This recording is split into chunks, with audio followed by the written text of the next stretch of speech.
জরুরি জনগুরুত্ব সম্পন্ন।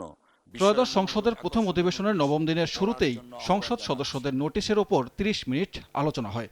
কার্যপ্রণালী বিধির ৭১ বিধি এরপর পাবনা ৫ আসনের সংসদ সদস্য শিমুল বিশ্বাস পদ্মা ব্যারেজ প্রকল্পের অগ্রগতি জানতে চান। জবাবে পানি সম্পদ মন্ত্রী জানান, এরই মধ্যে সমীক্ষা শেষ হয়েছে। ৩৫,০০০ কোটি টাকার এই প্রকল্পের কাজ চলতি বছরেই শুরু করতে চায় সরকার।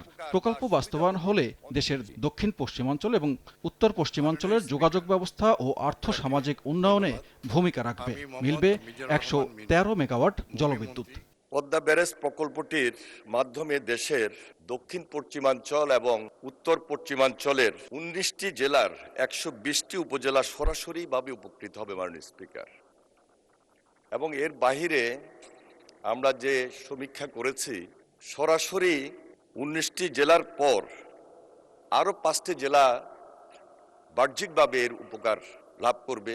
বরিশাল ৩ আসনের সংসদ সদস্য নিজ এলাকার সড়কের বেহাল দশার কথা তুলে ধরেন। আমি তো আগেই বলেছি যে এরকম অঞ্চল বাংলাদেশের দ্বিতীয়টি আছে কিনা আমার জানা নাই।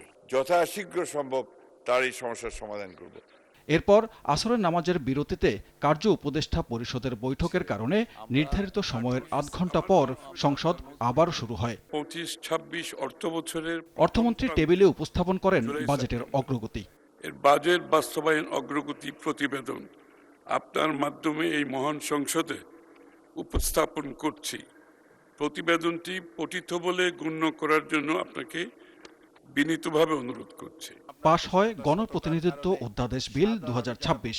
এর মাধ্যমে স্থানীয় সরকার নির্বাচন অনুষ্ঠান করতে বাধা রইল না। যারা এই প্রস্তাবের পক্ষে সানবিল রূপল, সময় সংবাদ, ঢাকা। জয়যুক্ত হয়েছে।